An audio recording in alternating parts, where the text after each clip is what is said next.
si la mer se déchaîne, si la mer se déchaîne, si le vent souffle fort, si ta barque t'entraîne, n'aie pas peur de la mort. Si ta barque t'entraîne, n'aie pas peur de la mort. Il n'a pas dit que tu coulerais, il n'a pas dit que tu sombrerais, il a dit allons de l'autre bord. Si ton cœur est en peine, si ton corps est souffrant, crois en Jésus, il t'aime, il est le Tout-Puissant. Crois en Jésus, il t'aime, il est le Tout-Puissant. Il n'a pas dit que tu coulerais, il n'a pas dit que tu sombrerais, il a dit je te délivrerai. Il n'a pas dit que tu coulerais, il n'a pas dit que tu sombrerais, il a dit je te délivrerai. Si un jour sur ta route tu croises le méchant, ne sois pas dans le doute, Dieu prend soin de son enfant. Ne sois pas dans le doute, Dieu prend soin de son enfant. Il n'a pas dit que tu coulerais, il n'a pas dit que tu sombrerais, il a dit je te protégerai.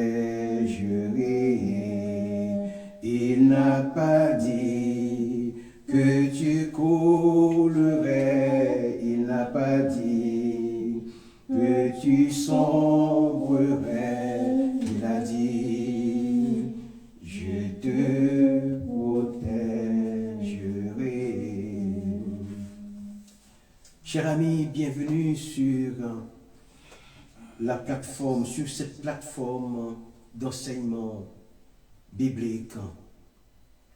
Avant de poursuivre, nous allons chanter un cantique qui s'intitule « Sans inquiétude, sous son manteau de grâce ». Sans inquiétude, sous son manteau de grâce, au ciel, je m'en vais, là-haut prendre ma place.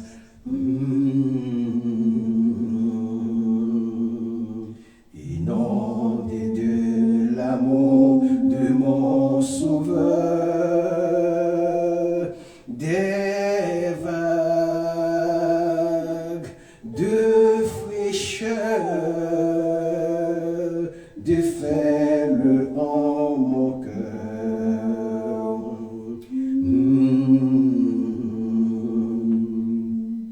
Plus fier que l'aigle condor, je m'envole vers les cieux. La toute puissance des bras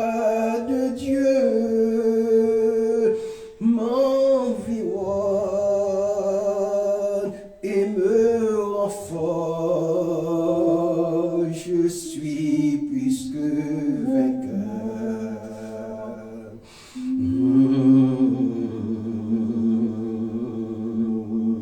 Dans la vallée de l'ombre de la mort, je marche sans tomber, car tu es avec moi.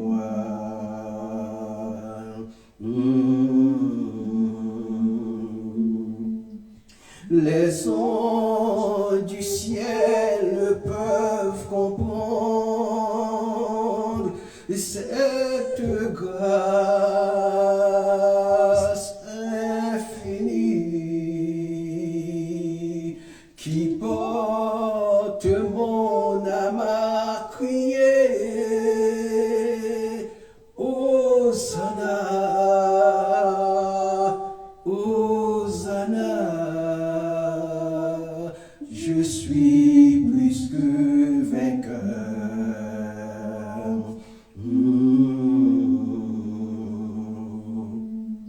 Mon Père a déjà visé mon passeport. Là-haut, bras ouverts, et il n'attend que moi.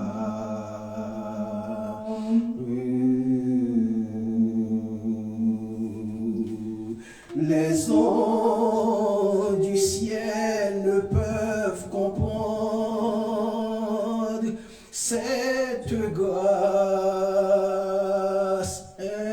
infinie qui porte mon âme à crier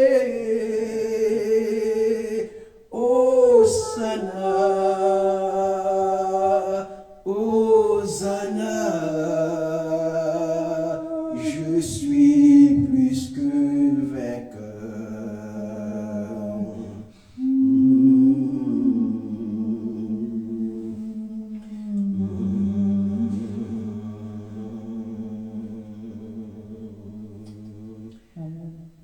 Nous chantons l'Éternel règne. Oui, l'Éternel règne, il est puissant. L'Éternel règne, il est majestueux. L'Éternel règne, il est saint de force. L'Éternel règne, il est sur son trône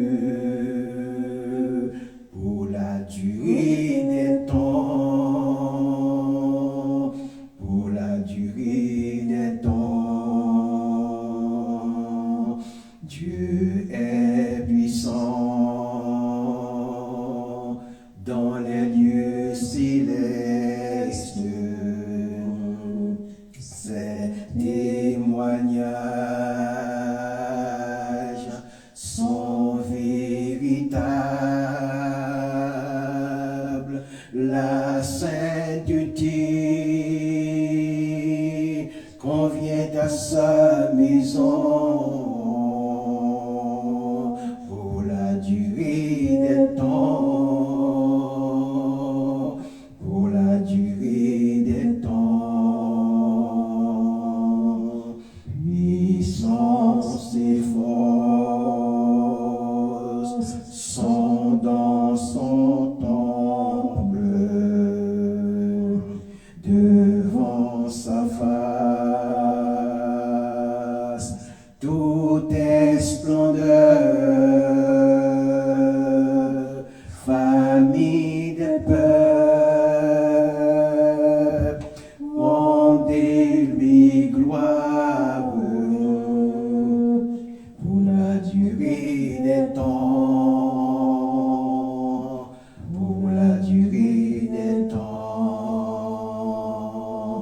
pour la durée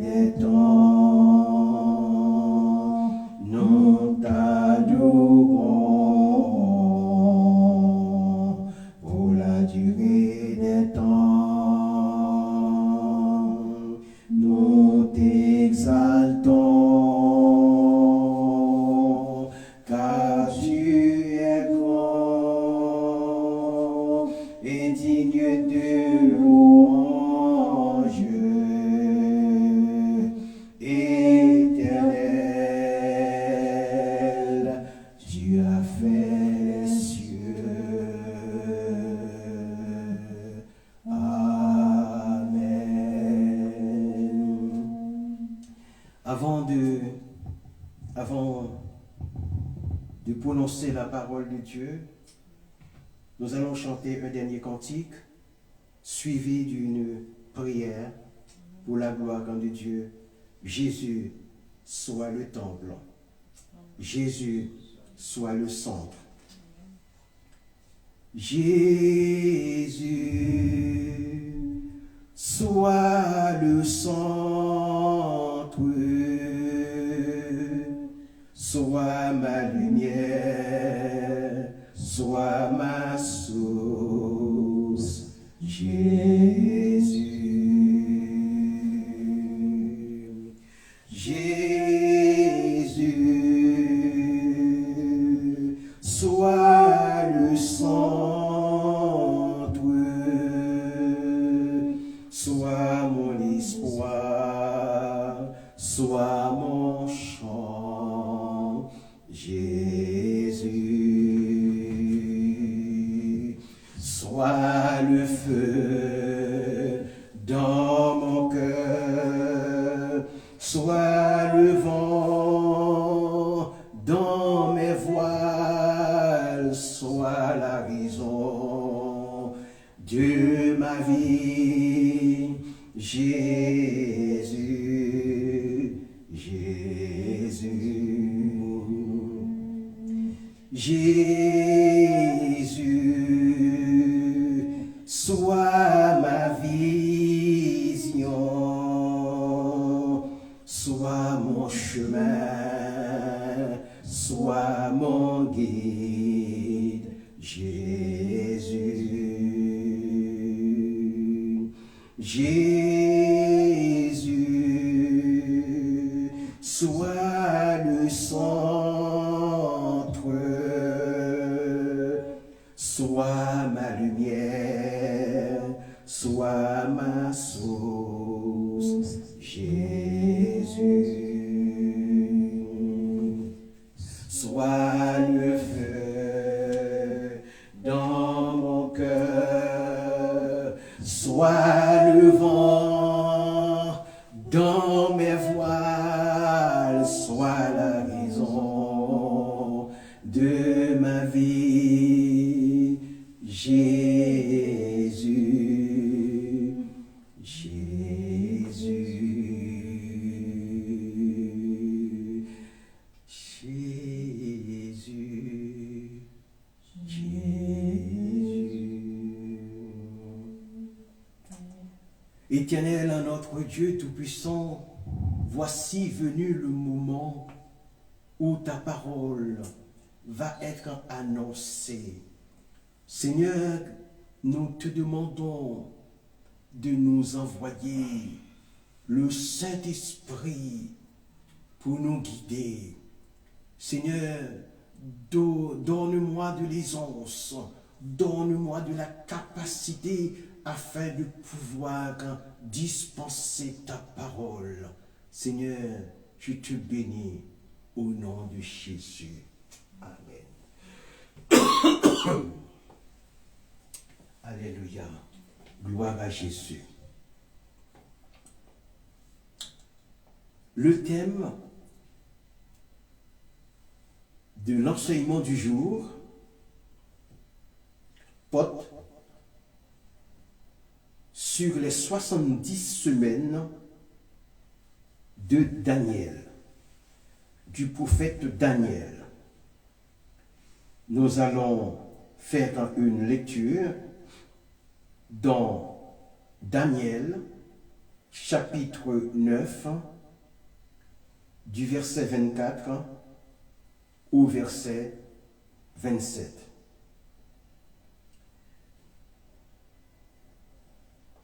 Et le cœur de cet enseignement sera positionné sur la dernière semaine, soit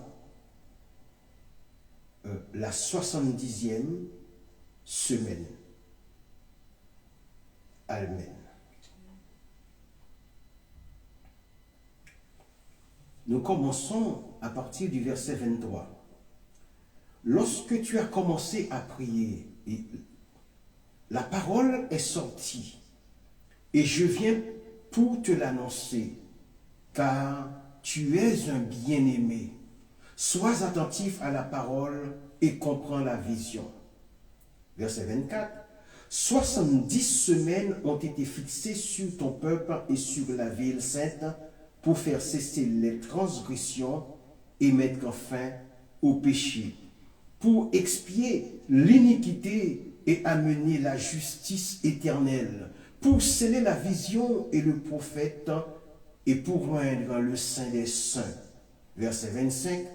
Sache-le donc et comprends depuis le moment où la parole a été annoncée, plutôt que Jérusalem sera rebâtie jusqu'à loin, il y a 7 semaines.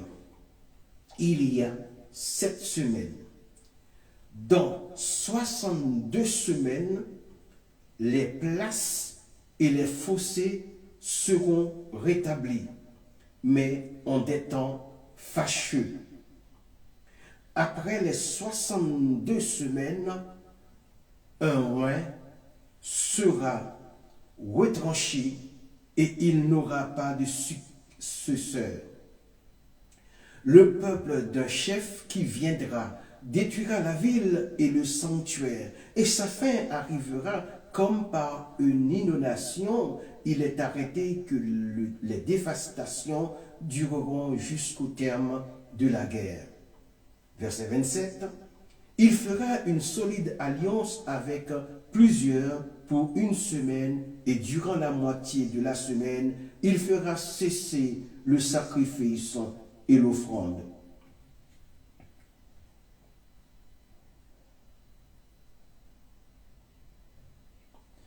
Le dévastateur commettra les choses les plus abominables jusqu'à ce que la ruine et ce qui a été résolu fondent sur le dévastateur. Bien-aimés, nous allons regarder ensemble en quoi consistent les périodes respectives de cette prophétie, tout en tenant compte que le livre de Daniel fut écrit 600 ans avant Jésus-Christ. Ce livre a été appelé l'Apocalypse. Sa prophétie sur les 70 semaines est d'une exactitude temporelle mesurée. Il est possible que les 7 premières semaines représentent la période comprise entre le premier retour de l'exil avec Zorobabel et l'achèvement des travaux entrepris par Esdras et Néhémie.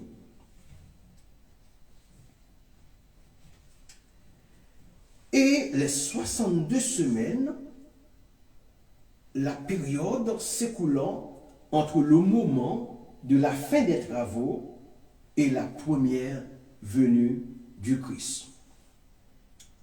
Cette période annonce la mort du Christ, le Messie par la crucifixion, d'où le mot retranché.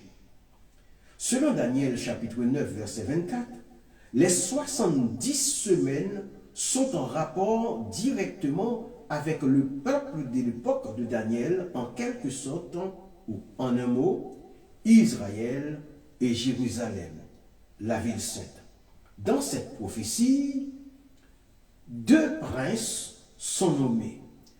Le premier est le Messie et le second est le chef qui vient et qui est une référence à la petite corne de Daniel chapitre 7 verset 8. Celui-ci détruira Jérusalem après que le Messie aura été retranché, c'est-à-dire la crucifixion. Les 70 semaines sont des semaines d'années.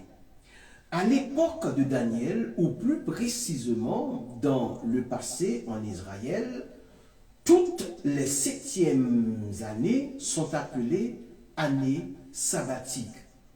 Ces 490 années prophétiques durent chacune 360 jours.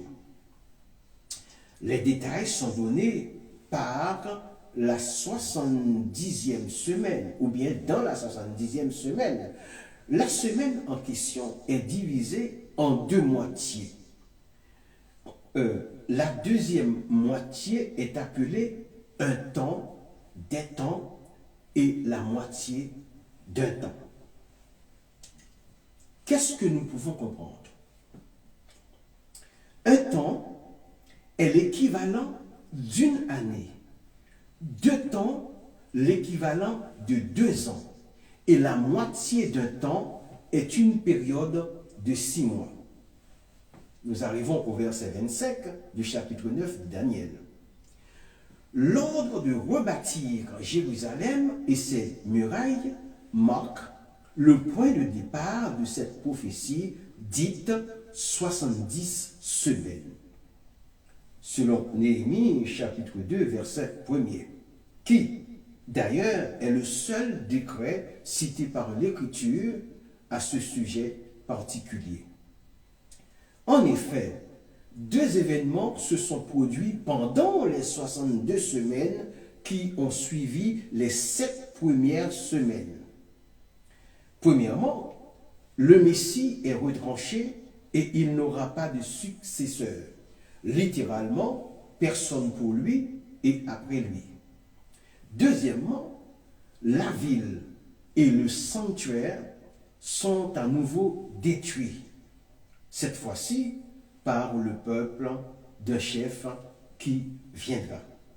L'accomplissement de ces 2 événements est la mort, bien entendu, du Christ en l'an 29 et, bien évidemment, la destruction de Jérusalem par les Romains en l'an 70 sous le règne de Titus, ou bien par Titus. Ces événements eurent lieu avant la 70e semaine, qui est la dernière semaine à venir.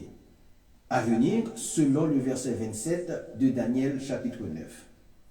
De ce fait, il y a un intervalle de 41 ans correspondant au temps qui sépare la mort du Christ de la prise de Jérusalem entre la 69e semaine de la prophétie et la 70 semaine. La 70e semaine plutôt. Détail. Premièrement, une alliance du futur chef romain qui est la petite corne de Daniel 7, verset 8 avec les Juifs. Deuxièmement, au milieu de la semaine, un chef romain fera cesser par la force le sacrifice et l'offrande.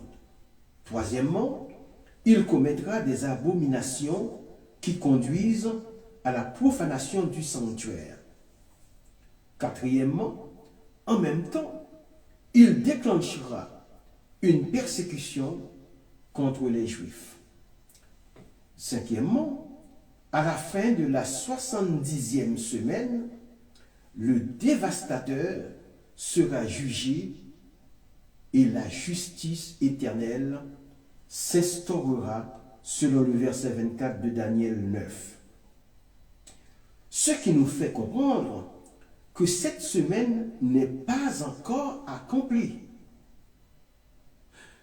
Ceci réside dans le fait que Christ rattache clairement ses principaux événements à sa seconde venue selon Matthieu 24, versets 6 et 15. Dans l'intervalle qui sépare, comprenez bien, dans l'intervalle qui sépare la 69e semaine de la 70e, intervient aussi toute la période de l'Église, dont la révélation cachée dans l'Ancien Testament est révélée dans le Nouveau. Bien évidemment, il est à penser que la manifestation de l'Antéchrist se situe à la fin de notre ère, notre période, avec sa tyrannie qui durera une demi-semaine, soit 3 ans et 6 mois. C'est pourquoi la première moitié de la semaine sera une période moins dure que celle de la seconde. Selon la prophétie, Daniel annonçait pour les derniers temps l'accomplissement de ces 7 ultimes années. Maintenant, nous allons voir la division de ces 70 semaines pour mieux comprendre la prophétie comme ce qui suit. Premièrement, nous avons 7 semaines. Deuxièmement, nous avons 62 semaines. Troisièmement, nous avons 1 semaine. Les 7 premières semaines, ou 49 années, couvraient la période de la reconstruction de la ville et le rétablissement du culte juif. Ça, c'est pour les 7 premières semaines. On appelle cette période les temps de trouble. Ils sont décrits dans les livres d'Esdras et de Néhémie. Après les 62 semaines, soit 483 années, le Messie sera retranché. Il convient donc, pour cela, d'ajouter les 7 premières semaines de la reconstruction de la ville et l'établissement du culte juif qui nous donne un total de 69 semaines. Car c'est à la fin de cette période que se dresse bien évidemment la croix. La dernière semaine est donc à venir.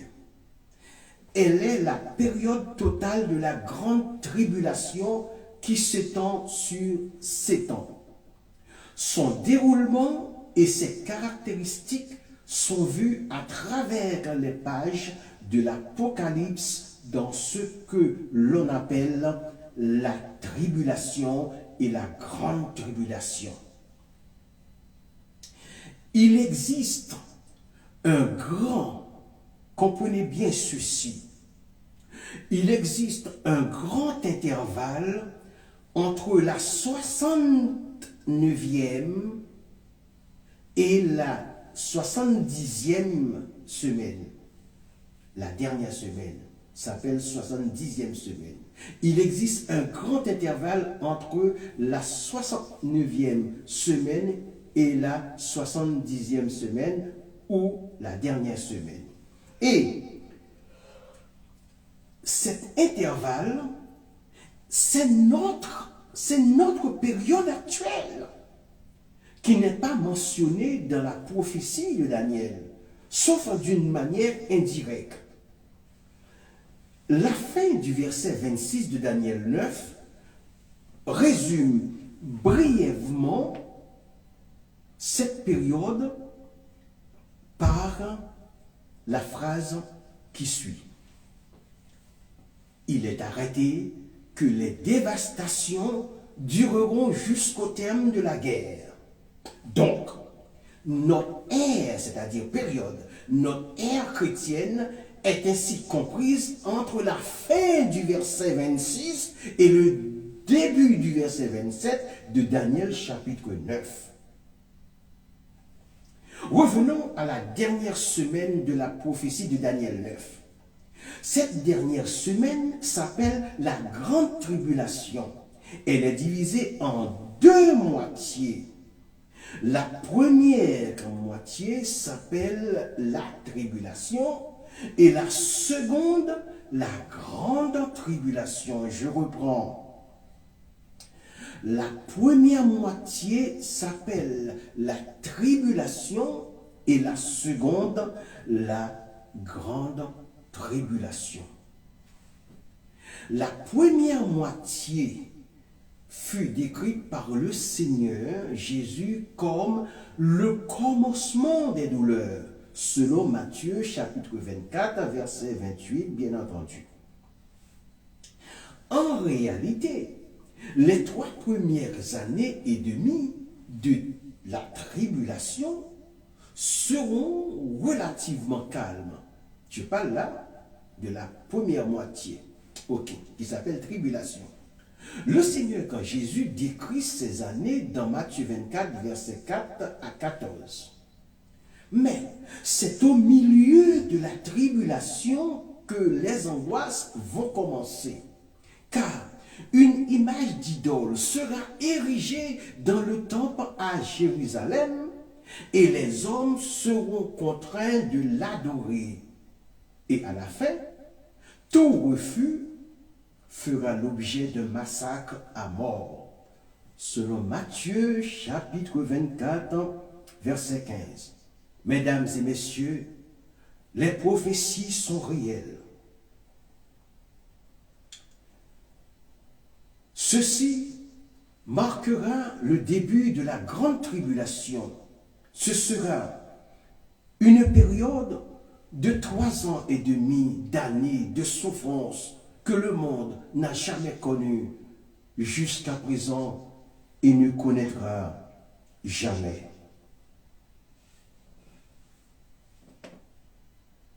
Cette période de malheur ne sera ni communale, ni départementale, ni nationale, mais mondiale. Cette période terrifiante sera marquée d'une part par la colère de Dieu, d'autre part par la colère de Satan et celle des hommes qui haïssent Dieu. Vous voyez? Vous voyez de quoi il retourne? Cette période terrifiante de la tribulation sera marquée d'une part par la colère de Dieu, d'autre part par la colère de Satan et celle des hommes qui haïssent Dieu. Les rois de la terre et les gouverneurs se ligueront pour s'opposer au Seigneur et à son règne. Dans son temple reconstruit, l'Israël apostat couronnera comme Messie l'homme du péché. Ce dernier menacera d'exterminer le résidu des Juifs pieux et les coupes de la colère de Dieu se déverseront sur la terre.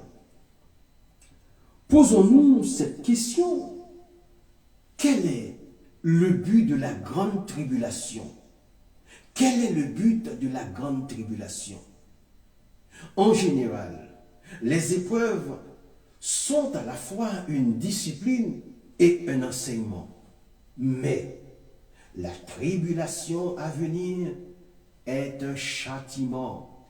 Ce sera le juste jugement de Dieu envers le peuple apostat d'Israël et la chrétienté qui aura rejeté le Christ en selon Daniel 12, verset 1er, je cite. En ce temps-là se lèvera Michael, le grand chef, le défenseur des enfants de ton peuple, et ce sera une époque de détresse, telle qu'il n'y en a point eu de semblable depuis que les nations existent jusqu'à cette époque. En ce temps-là, ceux de ton peuple qui seront trouvés inscrits dans le livre seront sauvés. Maintenant, quels sont ceux qui y participeront?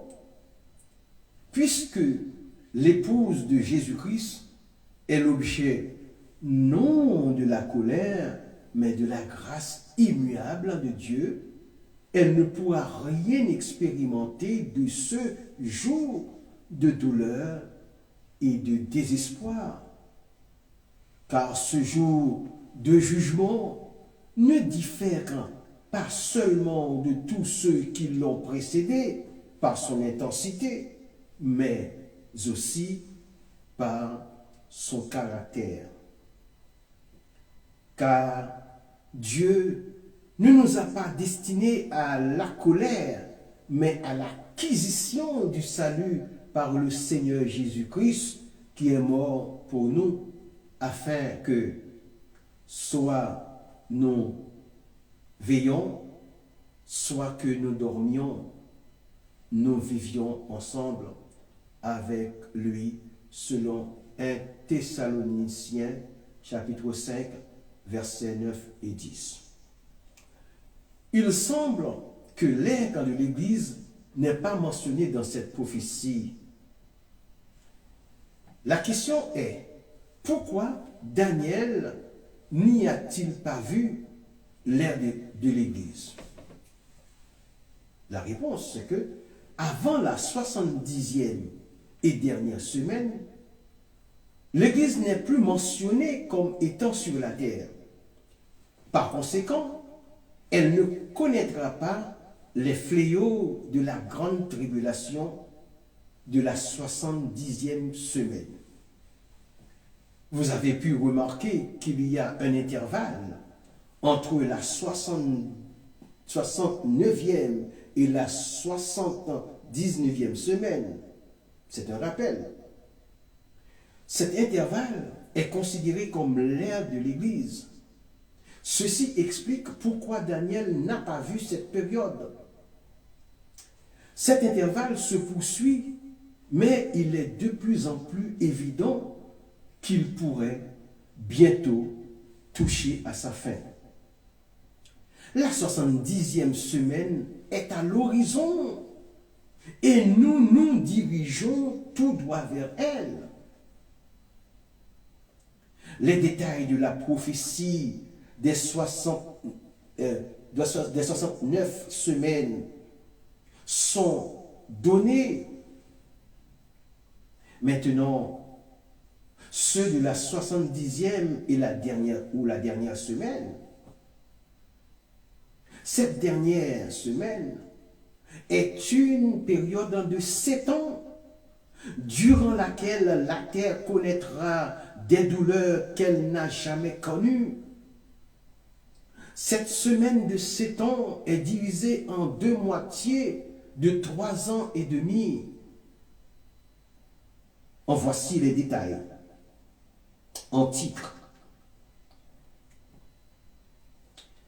les événements des 7 sceaux, des 7 trompettes, des 7 coupes, les 144 000, la bête qui monte de la mer, celle qui monte de la terre, le nombre de la bête et sa marque, le grand rassemblement pour la bataille d'Armageddon, la condamnation de la grande Babylone et sa destruction, la chrétienté apostate, les préparatifs pour la bataille d'Armageddon, la seconde venue de Christ en gloire. Enfin, l'imminence de la bataille d'Armageddon par la voie du lit du fleuve de l'Euphrate, qui sera alors asséché. Or, les esprits démoniaques, de par leurs prodiges, inspireront les rois de la terre afin de les rassembler pour le grand combat final du grand jour du Dieu Tout-Puissant. Puis vient le règne du Christ, c'est-à-dire le millénium. Dans les détails que je viens d'énumérer concernant la période de la tribulation, voici donc les événements qui auront lieu pendant la première période de la grande tribulation. Ce sont les 7 sceaux, pendant la période de la tribulation plutôt. Ce sont les périodes ce sont les 7 sceaux et les 7 trompettes à partir du chapitre 6 au chapitre 8. Dans l'ouverture du premier sceau du chapitre 6, verset 1er, il est prévu qu'un faux Christ viendra faire la guerre aux saints. Mais ce ne sera pas nous, car après l'enlèvement de l'Église, il y aura encore des gens qui croiront et qui seront sauvés, non pas par la grâce et par le sang de Jésus, mais par leur propre sang, et ils seront des martyrs. Maintenant, jetons un coup d'œil sur ce cavalier blanc. Ce cavalier montera sur un cheval blanc pour pouvoir mieux tromper. Il utilisera un arc et non une épée dans un combat de corps à corps. Avec son arc, il lancera des flèches et atteindra des saints, non pas ceux des églises enlevés, mais les hommes et les femmes qui le deviendront après l'enlèvement. Dans sa devise, il partit en vainqueur pour vaincre. Vaincre qui? Non pas ses partisans, mais ceux qui croiront encore après que la période de la grâce aura touché à sa fin. Le chapitre 13, verset 7 de l'Apocalypse, il lui fut donné de faire la guerre à ses saints et de les vaincre. La raison de la mise à mort de ces saints est qu'ils auront préféré plaire à Dieu.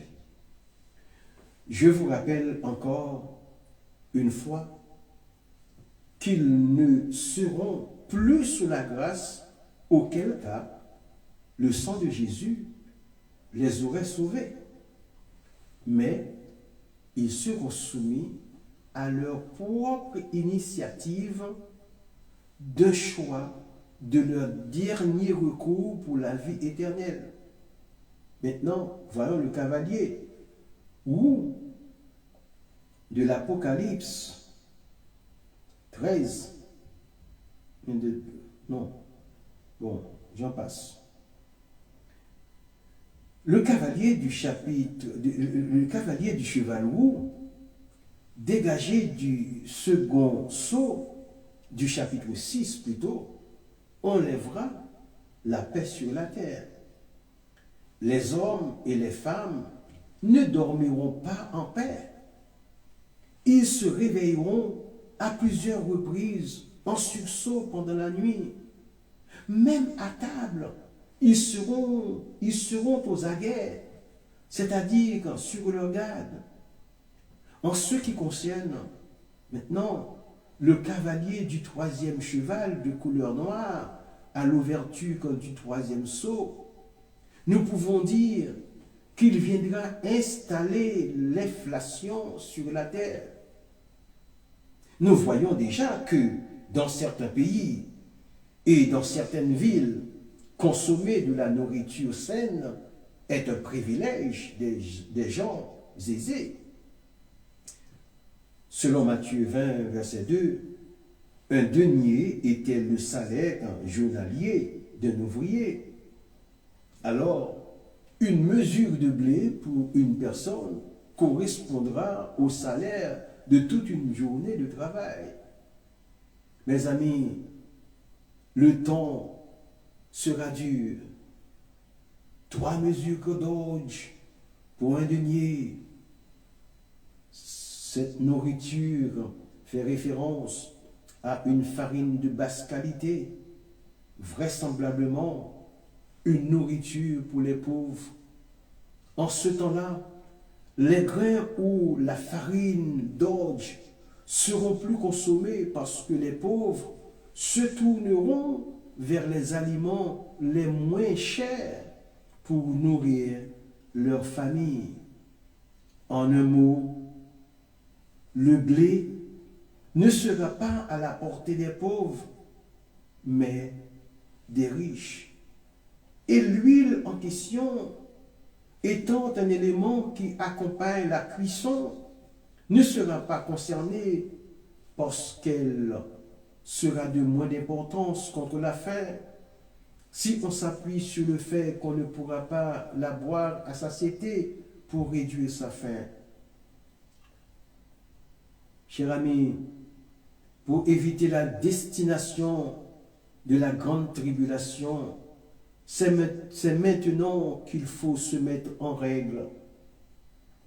En règle avec l'ordonnance de Dieu, en règle avec soi-même, en règle envers autrui, en règle avec la loi du pays dans lequel vous vivez, car les autorités sont établies par Dieu selon Romains 13, et en règle à l'égard du Fils de Dieu, Jésus-Christ. En ce qui concerne la loi morale, il faut faire autant que faire se peut pour ne pas alimenter des préméditations malsaines dans son cœur, quand bien même elles s'infiltreront indépendamment de la volonté individuelle.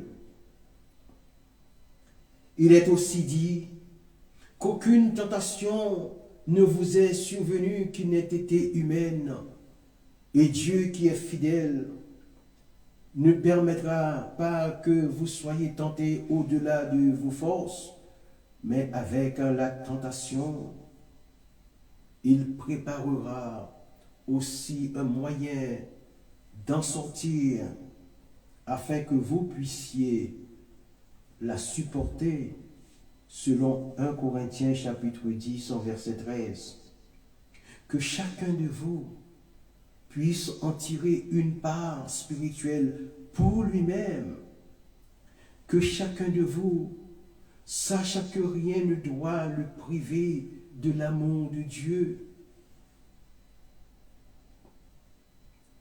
Que chacun, que ce soit la faim, la soif ou la nudité, que vous vous souveniez que même lui, le Fils de Dieu, fut abandonné dans la solitude, lui par la main duquel des hommes et des femmes ont été guéris de toutes sortes de maladies, lui par la bouche duquel les possédés ont été délivrés des esprits démoniaques, lui par le sacrifice duquel vos péchés et mes péchés ont été pardonnés.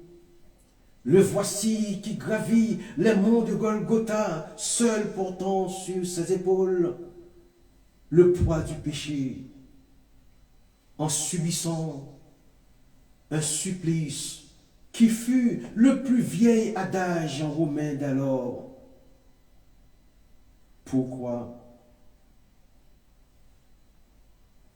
Parce que Dieu a tant aimé le monde qu'il a donné son Fils unique afin que quiconque croit ne périsse point, mais qu'il ait la vie éternelle. Selon Jean 3, verset 16. Maintenant, Je vous cite de manière sommaire ce qui se passera au milieu de la moitié de la tribulation, de la première moitié de la tribulation.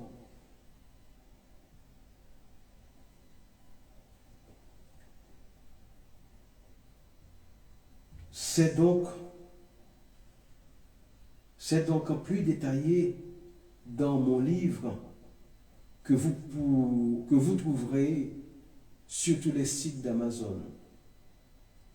En prologue, les événements qui sont fixés pour le milieu de la dite tribulation sont plutôt le petit livre, le deuxième conflit mondial, l'assassinat de l'Antichrist, Satan précipité sur la terre, la résurrection de l'Antéchrist, l'assassinat des 3 rois et la soumission des 7 autres rois. En 7e position, la destruction de la Babylone ecclésiastique. En 8e position, la mort de 2 témoins de l'Apocalypse 11. En 9e, le culte d'adoration de l'Antéchrist. En 10e, le faux prophète. En 11e, la marque de la bête. En 12e position, la rupture de l'alliance de Satan. En 13e, l'abomination du dévastateur. En 14e position, la persécution des Juifs. En 15e position, la 7e trompette. Le 3e jugement de l'Apocalypse 11, verset 14. Dans la seconde moitié de 3 ans et demi, la terre connaîtra le jugement des 7 coupes.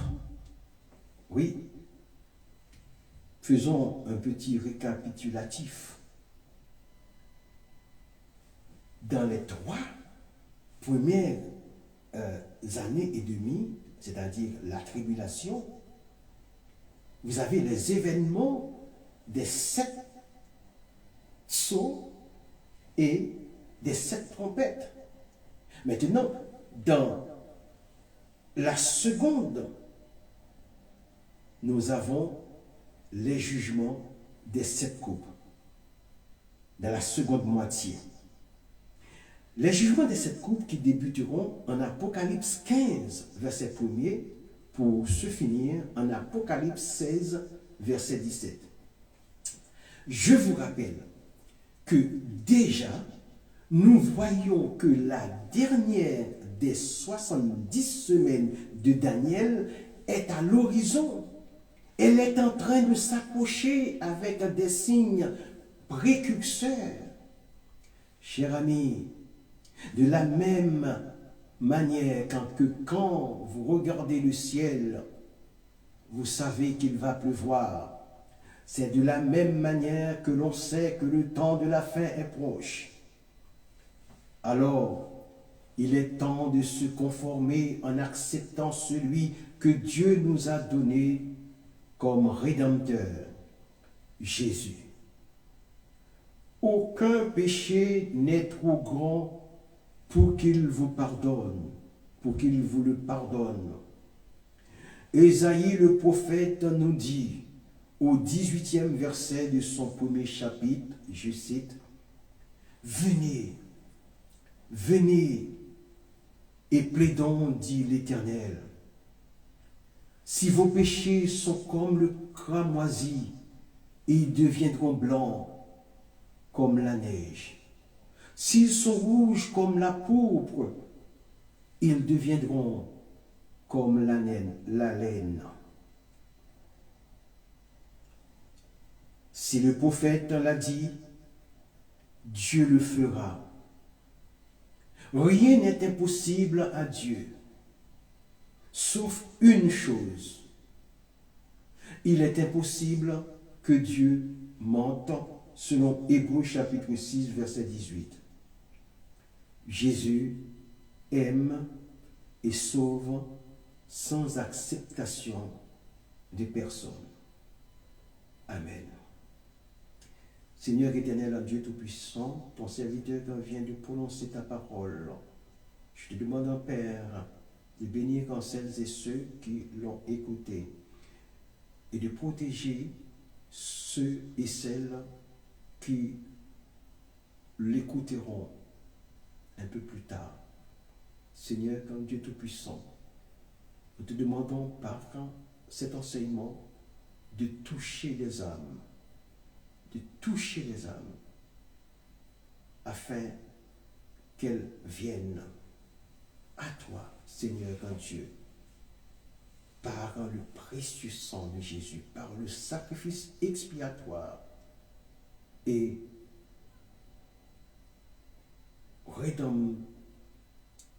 par la rédemption. C'est par l'œuvre rédemptrice de Jésus que tous sont sauvés. Seigneur, je te demande que l'œuvre expiratoire et propitiatoire de Jésus soit sur nous, fait que nous bénéficions des dividendes spirituels qui en découlent au nom de Jésus-Christ, à qui soit la gloire au siècle des siècles. Amen.